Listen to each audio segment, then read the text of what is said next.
It's 5 o'clock in Pirate Country, and it's time to get pumped up with the P-Man.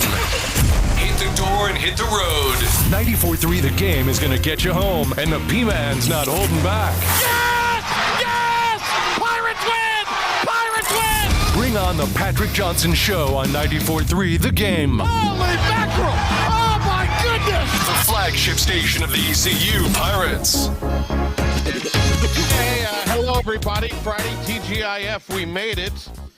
As it is the Get You to the Weekend edition of the PJ Show, a Football Friday edition.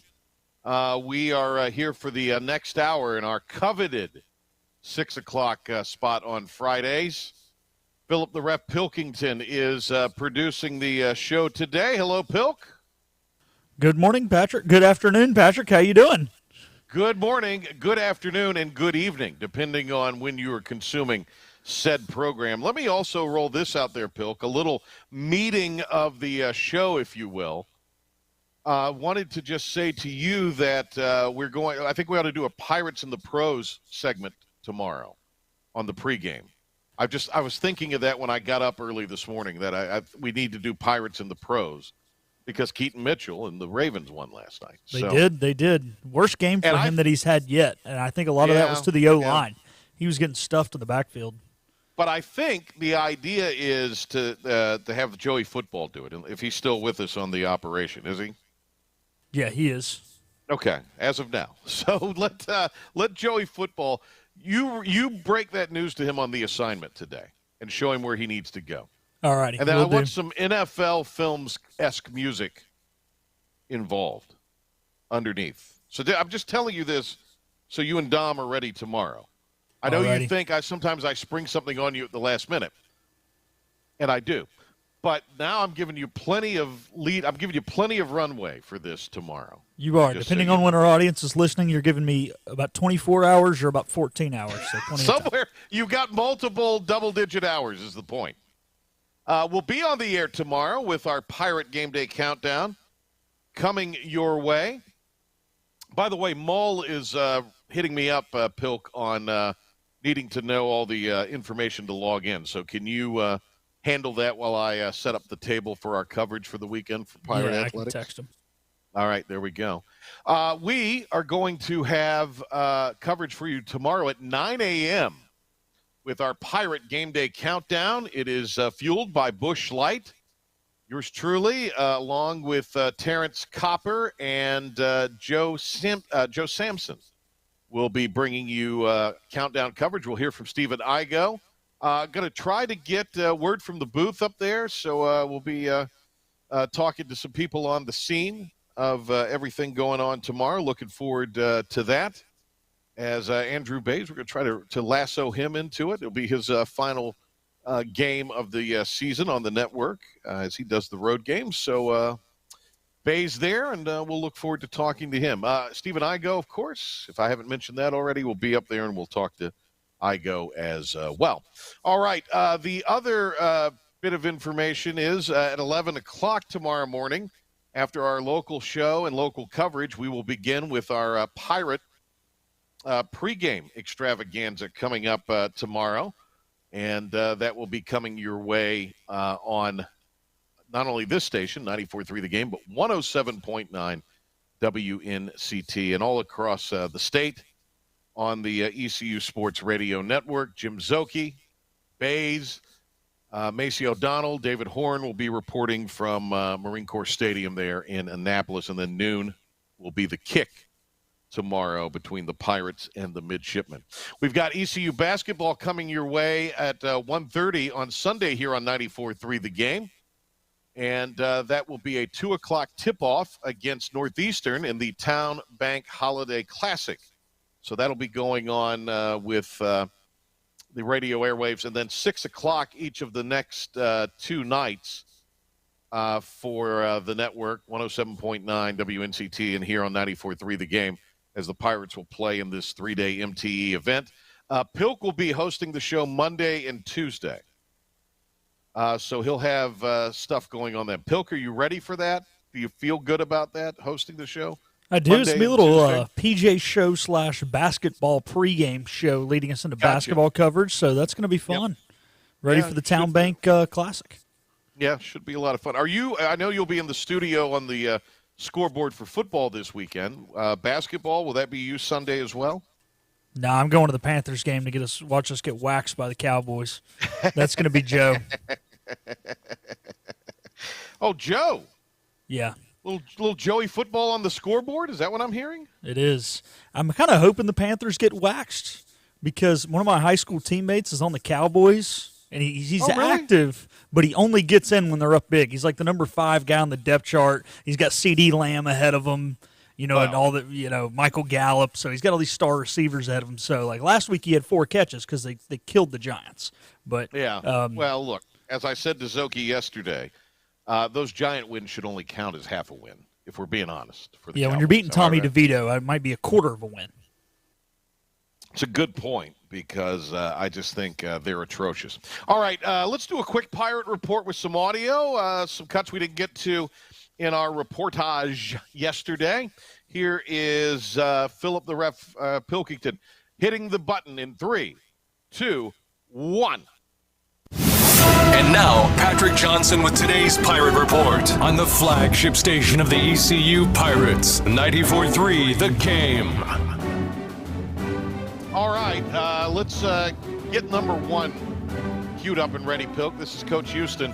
Opening statement heading into Navy following the Wednesday practice. Good couple of days of practice. Kids working really, really hard. Thought we had a really sharp day today, so they're excited about the weekend. Huge challenge this weekend. Navy is always a challenge. I think that just this year's team, just how hard they play, how physical they are. Just a really strong defense. They're doing, we talked about the other day, doing, a lot of diverse things on offense, present a lot of challenges to prepare for. Huge challenge this weekend, but, the kids are working really hard. They're excited about the matchup.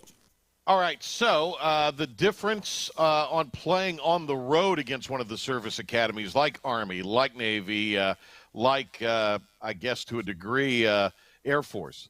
Hit it.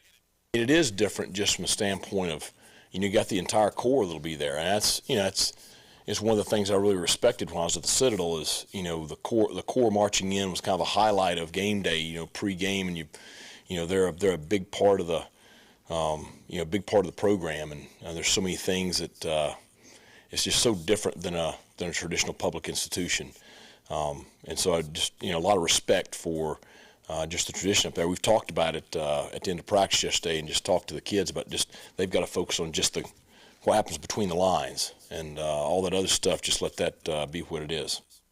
All right, and Donnie K here for you. He is talking about one of our favorite rooms, because we like to hear our brethren in the media ask about it. You know what room that is, Pilk? It's not the boom boom room. I want to go to the boom boom room, but it's not the boom boom room. You know what it is? By looking at our sheet here, is it the running back room? It's the running back room. We love to ask questions in the local media about the running back room. It's almost like the boom boom room, but it's not quite the boom boom room. It's the running back room. Donnie K. It's really been more of a stressful situation than a good situation. You never have enough good players. I don't think anybody, says we just got too many good players, what I'm saying, like that. Because in this game, you're always one snap away from somebody being out. A month ago, we were really thin at running back. We were having a hard time practicing. We didn't have enough guys. Now they're all back, and now how do you keep everybody happy? You know what I'm saying? There's not enough balls, you know what I'm saying? There's not enough runs, we can't get enough plays, and we're getting quite a few plays with the exception of the Tulane game where we didn't have very many plays. We didn't get the ball. But it's tough because how do you keep them happy? How do you keep them hot? What do you do? What's the rotation? We spend a lot of time talking about that. Pilk, I don't want to necessarily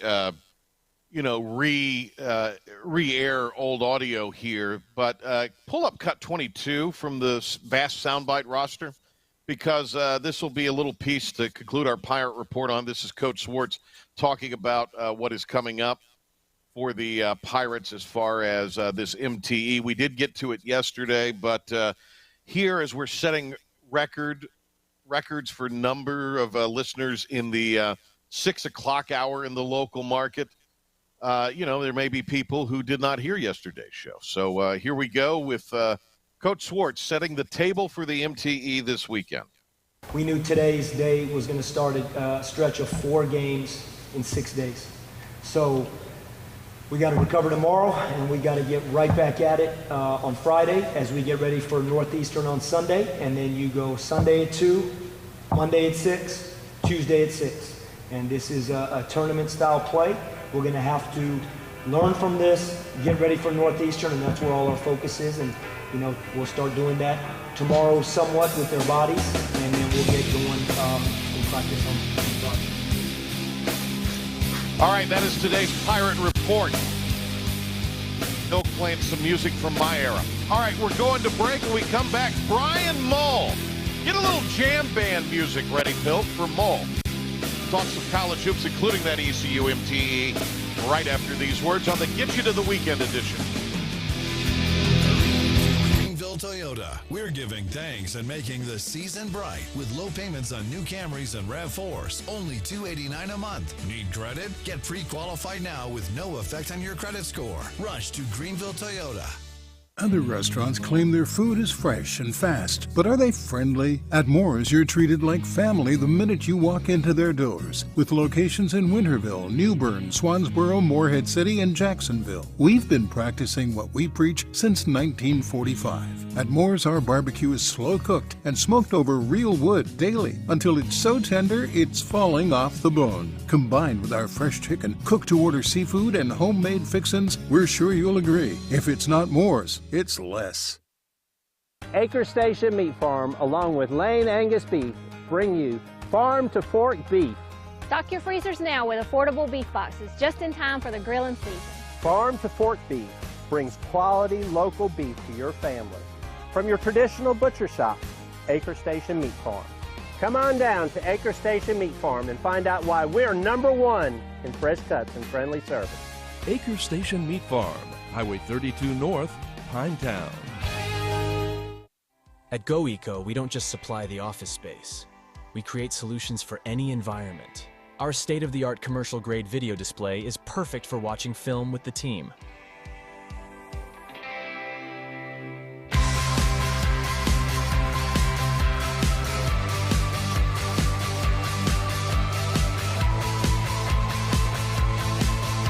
From film study to the field, elevate your game with GoEco.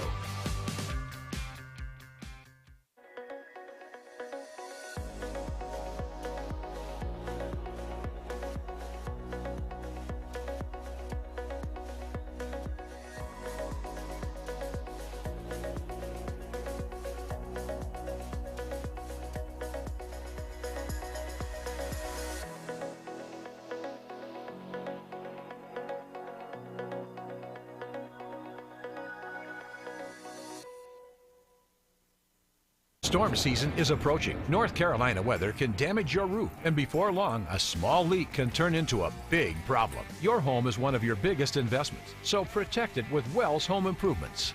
We work with all insurance companies for a hassle-free roof installation experience. Call us today and get 10% off your roof installation when you mention this commercial. 252-227-8403 or visit us online at wellshomeimprovements.com. Wells Home Improvements. Local, honest, dependable. It's time to give thanks, and Greenville Toyota is making it happen with no payments for 3 months. Yes, we're thanking our customers with no payments till next year. That means extra money in your pocket, just in time for holiday shopping. Rush to Greenville Toyota. You ready for this? Oh, I'm very ready. Okay, ready? You ready? Streaming to the world at 943thegame.com.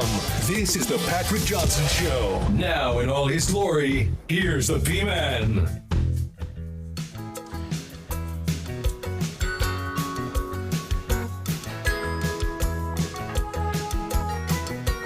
All right. Mull, I told him to get some jam band, and he went the Dead's most commercial successful single. That's Pilk for you. Oh, Patrick. Pilk is the epitome of a middle-aged white guy in brown shoes and a blue blazer, just so you know, Mull. Brian Mull, college basketball. Not sure what to say to that. And he's 20-something. That's what's so great about that comment. The great Brian Mull down in his sanctuary in the Port City. Looking forward to maybe seeing Mull later this weekend. We'll see. We will see. Never know. Brian Mull covers college basketball, Blue Ribbon, which I've been reading. Chris Dortch's Blue Ribbon intensely here the last couple of days in the first few weeks of the season. And wanted to see about, your thoughts on ECU. Obviously, you watched the game against Upstate. And look, Upstate, Pirates should have beaten them. Brandon Johnson not being there didn't help, but Upstate is well coached, and they're scrappy. And Dave Dickerson, if the basketball gods are smiling down, they need to give him a better job because he's been in some lousy places. So, but he's found a way to get it done. But what was your impressions of the loss the other night to Upstate before we get into this MTE for the Pirates and other multiple team events? I thought it showed ECU's immaturity, maybe, and youth, in that we're at home. Here's a team that's never really accomplished a whole lot. We can just kind of roll the balls out there, and Upstate came out and took it to them from the initial tip, punched them in the mouth, drove the basketball to the rim, and took advantage of Brandon Johnson's absence. Both in being able to get easy shots around the basket and rebound. And ECU just could not find a way to rely on its defense, which is where it's tried to hang its hat. And I'm sure that, Mike Schwartz didn't want to lose that game, but maybe in the long run, that's a game that gets guys to pay attention to the scouting report and detail and understand the effort required in modern college basketball. Anybody can basically beat anybody with a few exceptions. And there's talent dispersed around through the portal, and everybody's got some guards. And we saw the best guard on the floor was the kid from Upstate, Broadnax. He controlled the game at both ends. And it was, I think it just goes to show you can lose. Basically, especially as you're getting into conference play, you can lose to anybody, and you have to play well and you have to execute the game plan, and I think ECU fell short. We're talking to Brian Mull. RJ Felton is obviously look, nobody's done what he has done the last two games, 30 points or better in consecutive games. The only other person on that list in ECU annals, Theodore Blue Edwards. Blue. Wow. Yeah. What a legend. What a bucket maker he was. That's pretty amazing, isn't it? I mean, what great class for RJ Felton to be in, a guy that played in the league for 13 years. Yeah, no doubt. Anytime you can get mentioned with a Pirate legend such as Blue Edwards, RJ Felton's great. I didn't mean to take anything away from him, but just felt like Broadnax's ability to control the floor was very important the other night.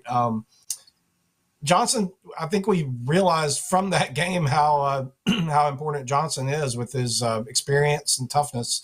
And, with having Felton on the outside, hopefully Pettiford can stay healthy like he was battling maybe some issues the other night. There's enough firepower. And, of course, Ezra Asar has been terrific, but he can't do it by himself on the interior. And Schwartz needs another one of those big guys to step up and give him a solid three-man rotation, because it was obvious that they're lacking a little bit in that area at the forward position, and they're going to need that going obviously and through the rest of this non-conference and then into the American. I think there's a little bit of the book out there on Bobby Pettiford is kind of an injury plagued guy. At least that was his deal at Kansas. And while a guard that when healthy could stay on the floor, his game may be more of one that could blossom at the American level. That's not to take anything away from the AAC, but the Big 12 is the best league in college basketball. That's the big boy league right now, whether ACC fans like it or not. That's just the fact. So I think in the American, if Bobby can be healthy and if he can't kind of work through the cramps and some of the leg issues, if he can be productive and healthy, I think the Pirates are a different team in every game, every night, and they're a different team, especially in league play. No doubt. And you have to have a lead guard to win league games. You have to have someone who can control the game and distribute the ball and make the right plays and be a scoring threat with 5 minutes or less left in the game, because, the other night's a perfect example. ECU's a 12 or 13 point favorite, and yet that game came down to the final minutes, if not the final possession. And that's just seems to be the norm.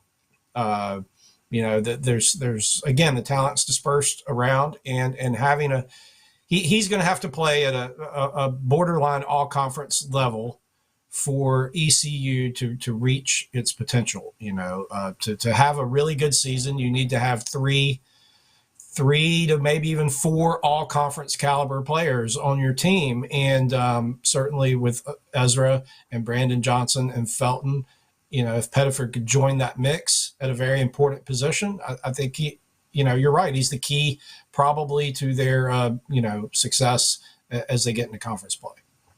And I think East Carolina's got to get a little more out of the wings, too. They got to get guys making some shots from the perimeter, those wing players. If they do that, that's going to be a big help. All right, let's talk the MTE, the Town Bank Holiday Classic, which will start Sunday at 2 with the Pirates playing Northeastern. So let's start there. You and I have done a lot of Northeastern games over the years.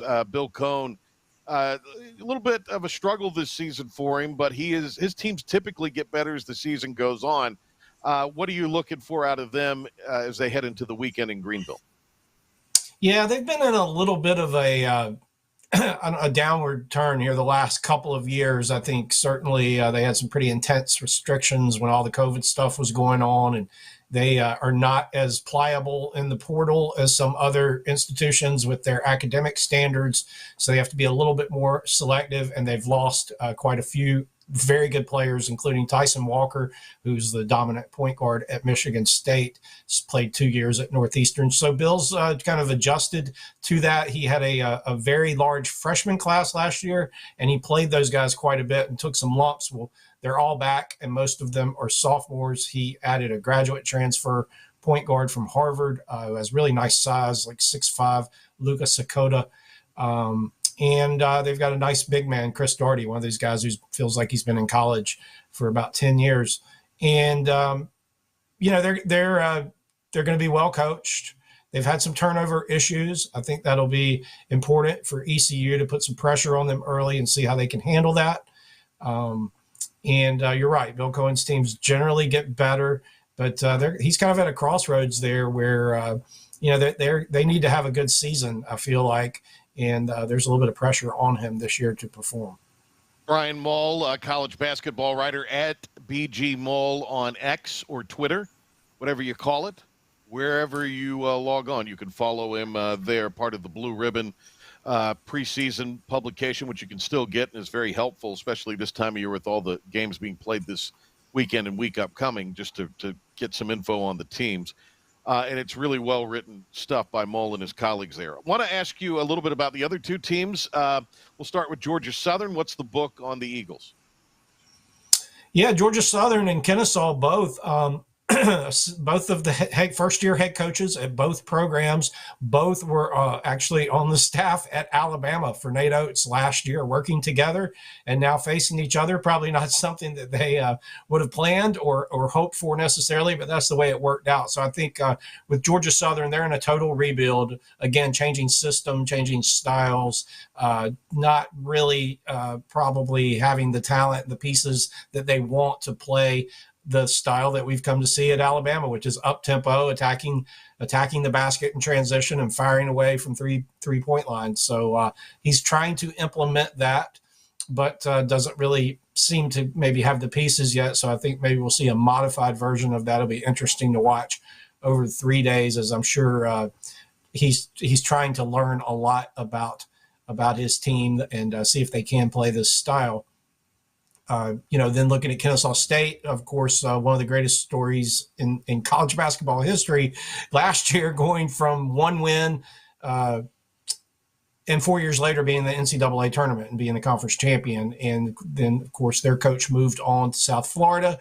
They brought in Antoine Petway, a longtime Alabama assistant, former player there, and they've been flying. They've only played one game against a Division I team out of their three, but I watched a little bit of their game with Florida State, and it was a track meet.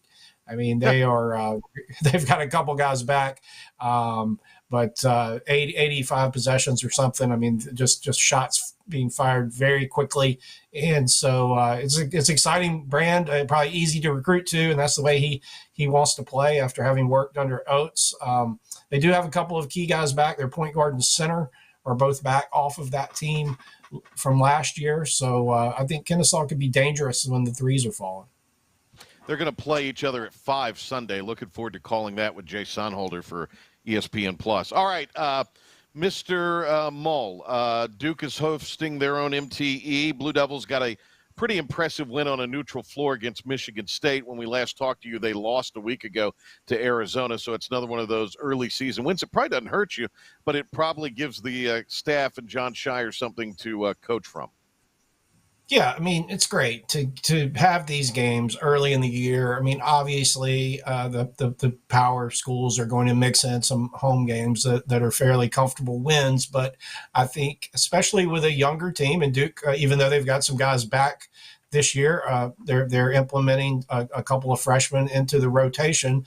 It's just good for them to get a taste of what it's really like to play against grown men, an older physical team like in Arizona or another considered Final Four contender in Michigan State, and see what it takes, and to maybe get humbled a little bit early after everybody's been telling you how great you are for your whole life and for months and months, and then to get a dose of reality of everybody was great when they got to the college level. This is what it takes to win here, and the little things, playing defense, shot selection. I know Shire was frustrated with the way the ball kind of broke down in the one-on-one play against Arizona, and I thought they did a better job of moving the ball against Michigan State.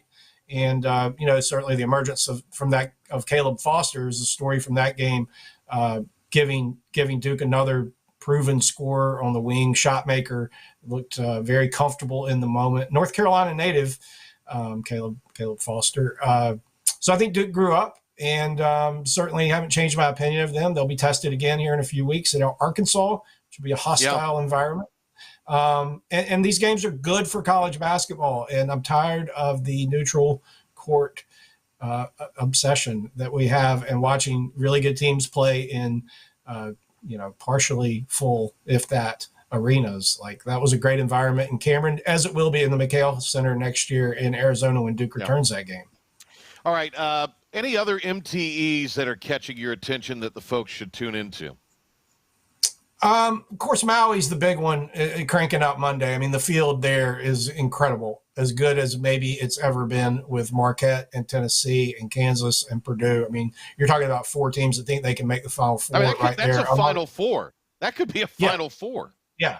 Yeah, I mean, and different styles, and just really good coaches. And, I think it's a phenomenal field. It's always a good field, but this may be the deepest field out there. I think currently going on, the Charleston Classic is probably the best of these early MTEs, and some would say the best outside of Maui. The one in the Bahamas, certainly very good as well. But Houston, everybody in Greenville knows all about Houston, and things just don't change in Houston. It's like going to the dentist, trying to score a basket against them. And he tells you you're going to need not 1, but 2 root canals. And, they're actually a little more explosive offensively, a little more shooting than they've had in the past. And it's going to be really fascinating to watch how they compete in the Big 12. They were picked second in the preseason.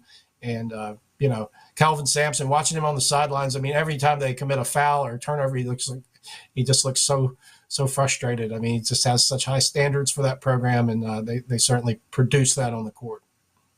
Brian, how about the Myrtle Beach event? Yeah, the Myrtle Beach event's good. A really interesting, eclectic mid-major, regional mid-major field. Liberty is good as ever under Richie McKay. And certainly when you look at Furman coming off an NCAA tournament win, it was always solid Wichita State program from the American. So yeah, that's been a really good event. And again, it's a great opportunity for these programs to get like games, to find out where they're at this time of year. And yeah, these games will be forgotten by conference tournament time, but the players will learn a lot and the coaches will learn a lot from them. All right. Want to get a break here. You're going to play Hold My Beer next, Mull? Yeah, sure. You're going to stick around? Yeah, all right. Brian Mull's what grinds my gears. But he's not a hot take guy. It's more of an analytical look. So we'll bring Brian Mull into the Thunderdome for a little Hold My Beer in our next segment. Still to come here on the program, Shane Winkler will talk the ECU fall softball season. He's had that program in the midst of going around and really coming on. So we'll talk to Shane Winkler coming up in the next half hour, which gets underway right after this on the Patrick Johnson Show. Air Service is back at Pitt Greenville Airport, offering safe, clean facilities and flights from American Airlines. That means the short commute, quicker lines, and better prices that get you where you're going fast and easy. See it for yourself. There's great things inside at Pitt Greenville Airport. The best burgers around. Everyone loves a thick, juicy, and fresh burger. Tiebreakers in Greenville, plus the all-new Tiebreakers in Winterville. Do real burgers better than anybody. So don't just go to any burger-themed restaurant chain. It's time to break the chain and eat local. Tiebreakers, real burgers at its best. Everybody loves burgers. Living easy is the sound of children laughing as you make memories with neighbors and friends. It's the sound of nothing at all. It's the smell of the salt air. Hear the waters against the marsh grass.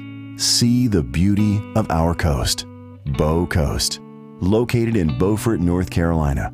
Southern living's best small town. Hey, grab me one too.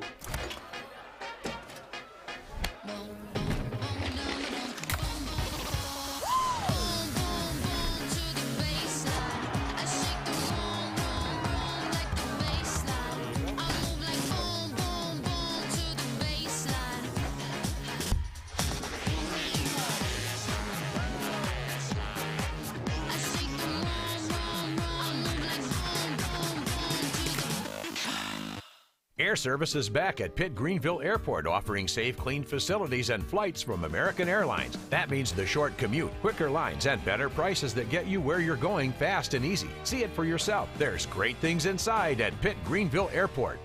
R&D Brewing is proud to partner with the ECU Pirates, and now you can enjoy Pirates Brew, the official craft beer of ECU Athletics. Pirates Brew is a carefully curated light beer that embodies the spirit of ECU, a refreshing and easy drinking light beer. Pirates Brew by R&D Brewing is available now at grocery stores, local retailers, and at ECU athletic events. Head over to your favorite store and enjoy a nice Pirates Brew today, or else you'll walk the plank. Hand me another Pirates Brew. Arr.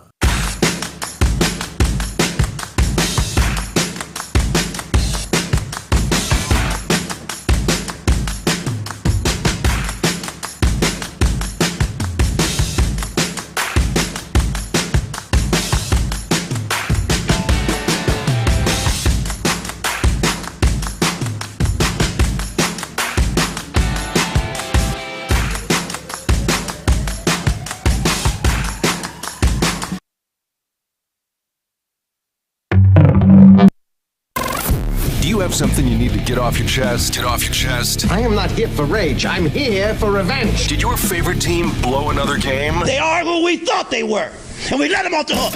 Or is there just something that's driving you crazy? I'm as mad as hell, and I'm not going to take this anymore. It's time to let it all out. You have made me very angry. Very angry indeed. With another edition of Hold My Beer. Hold my beer. All right. Mull going to play it for the first time. Mull, I'm still gnashing mine over in my head. You start by saying, hold my beer, and you go. This is a stolen bit, or borrowed bit, let's just say. All right, let's go with Philip the Ref Pilkington, the epitome of a middle-aged white guy in brown shoes and a blue blazer. He'll do the first hold my beer, and then we will we'll let you give it a go here, Mull. And it can be about anything. Doesn't have to be sports. It can be anything. That's just maybe not going as well as you would like in your life, or just as it maybe irritated you. A slice of life, if you will. All right, Pilk, take it away. Hold my beer. The NFL scheduling games in primetime spots or 425 windows based off teams' fan bases. This late in the season, every 425 national televised game needs to be a flex. There's no reason the whole world needed to watch the Cowboys beat the ever-loving crap out of the Giants last week when Fox could have moved the Browns-Ravens game, which they had the rights to, or the 49ers-Jags game, which we thought was going to be good, and it turned out to not be good. But no, we had to watch the Cowboys beat Tommy DeVito just because the Cowboys have a big fan base. Newsflash, Fox, when you're the only game on in the window, people are going to watch it, whether it's their team or not, and we do not want to suffer through a 50-point game. You stink, Fox. You stink, CBS. Put on good teams. Don't just put on the Cowboys, Steelers, or Packers because they have national fan bases. Put on good games. Hold my beer. Pilk, you realize it's a TV show, don't you? I mean, you realize that's all this really is. I know, but I want to watch a good TV show, and I'm going to watch the 425 game regardless of who's on. I don't care if it's two teams with the smallest fan base. I don't care if it's Chargers, Jaguars. Those are the worst two fan bases in the NFL. But you know what? They have a high-powered offenses that score points, and the game's probably going to be close. But we knew the Giants were not going to hang with the Cowboys. To me, and Mull, this is also the other part of it. We comment. We have the gripe, and then the others comment. I think, I always like to, on Sunday, watch the kind of second half of that game. It leads me into my evening of relaxation. It helps fend off the Monday scaries, or the Sunday scaries for Monday. It just gives me a little relaxation out of the weekend, kind of like golf does in the spring. Little relaxation into the weekend. Gets me set up for 60 minutes because I'm old. So, yeah, that's the deal there. Mull, what say you on – so I agree with you, Pilk. You like the game to be good or competitive or entertaining at the very least. Mull? Yeah, I'm with them on the flex there. Yeah, let's people are watching. Let's get a game that might give be them a interesting. Game. Okay, might have some impact on the playoffs. It does seem like something that the networks could very easily make an adjustment to, even if they did it a week out. All right, Mull, go ahead. Your turn. Hold my beer. I'm tired of Rory McIlroy. I've had enough. He's dominated the news for the last couple of years, but he can't dominate the back nine on Sunday at a major, leaving putts short left and right. He is one of the biggest underachievers relative to his talent in the last 50 years in golf. To have only won 4 majors playing against these guys is really embarrassing when you look at his talent. He is he's on the policy board. He's the spokesperson for the PGA Tour. Now he's resigning from the policy board. He's making comments about other players. He's screaming at people during the Ryder Cup. He's getting in a verbal altercation with my man Joe LaCava. Win a golf tournament that matters, Rory. You've got $400 million. You've got jets and houses and a beautiful family, but you can't close the deal on Sunday. And I am really just worn out with all of that is Rory McIlroy. You're joining. I've been on this Rory thing the whole time. How many years have I been on the Rory thing? How many years, Mull, have I been on the Rory McIlroy eye roll thing? Tell the people. You've been on it a while, even before the live and stuff happened and all of that. But look, in 2014, that was 10 years ago. Let's be honest. I said, here's a guy. He's going to win 10 majors. Every time I say that, something happens. That's when Tiger won the U.S. Open at Torrey Pines, I said he was going to win 25, and it took him 10 years to win another one. But like, when you look at Rory, you're playing against Patrick Cantley, and these guys, like, you should be dominating with your talent. Every single person who's ever played golf with him from the time he was 15 years old says he has all of the physical tools. But obviously where he's lacking is the wide gap between his hero Tiger Woods is mentally. He doesn't have the ability to close the deal. When he's got his best stuff, it's all pretty. But Tiger won a lot of tournaments when he didn't have his best stuff because he was mentally tough. Do you think? He'll backdoor his way to a top 10 more than anybody you'll ever see, especially in a major. But he also won the PGA or won the FedEx Cup last year. So, he's won a little bit here recently, right? Well, Hovland won the most recent FedEx Cup. But I know. I'm talking last year. Rory I'm won the year before last. Yeah. Oh, he can win some FedEx Cups. He can win 3 or 4 tournaments a year. But your career as a golfer, when you're at that level of talent, is defined by one thing only. And when you look at some of the people who are ahead of him on the major championship list, I would tell you that Rory McIlroy is more physically talented than most of them. All right, we're short on time here, so I'm going to do a quick hold my beer. Hold my beer, cranberry sauce in a can. It is awful. And I don't know how anybody – I've never liked it as a kid. I don't like it now as an adult. Bleh. Hold my beer. I'd rather have a beer in a can than a can of cranberry sauce for Thanksgiving coming up. Any comments? Oh, I'm with you there. Yeah, nobody likes cranberry. I don't even know the last time. I don't even know if my family does cranberry sauce. Nobody does cranberry sauce. Mine does, and it's grotesque. And I did like Mull's Hold My Beer because I used to really like Roy, but I'm tired of hearing about him. Yeah, Mull cranberry sauce in a can. No, it's just weird. It's just weird. It comes out with the ridges on it, and like, what am I supposed to do with it? I see it one time a year. Do I have to eat it? Like, is it part of some type of ritual? Yeah, I don't want it. I'm good. It looks like if someone froze blood. Oh God. Jeez, froze blood. That's what it looks like. It looks like frozen blood. They put it in a can, and now we're like thawing it. Ugh. And it stays congealed even after it sits out, as people will go by and pick the leftovers. It's gross. All right, hey, and get it real stuffing. None of this stovetop. Nothing against the stovetop people, but let's get some real dressing or stuffing. Do that at your Thanksgiving. There's plenty of recipes. All right, Brian. Have a happy Thanksgiving. We'll talk to you in a couple weeks, and thanks for your time today. Yeah, happy Thanksgiving. Have a safe and happy holiday, everyone. All right, Brian Mull, you can Twitter. There he is. Good-looking young man. Philip the Ref Pilkington will take us to a break here, and we'll come back and wrap the program up with Shane Winkler from ECU Softball. Fifth Street Hardware is the home of the $9 lunch special Tuesday through Fridays.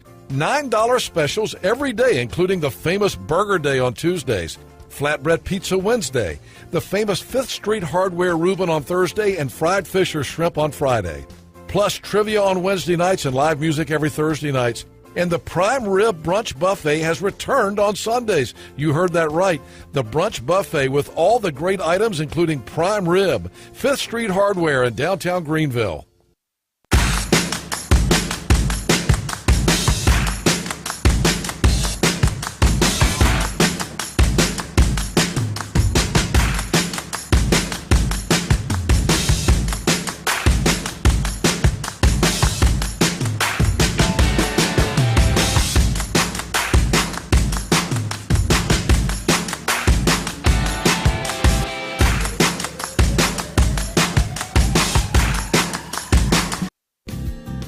Tax credits are back. Get a 30% tax credit, up to $2,000 off your new Mitsubishi electric heat pump install. Let Comfort Master help you take advantage of the tax credits with a qualifying Mitsubishi electric ducted heat pump or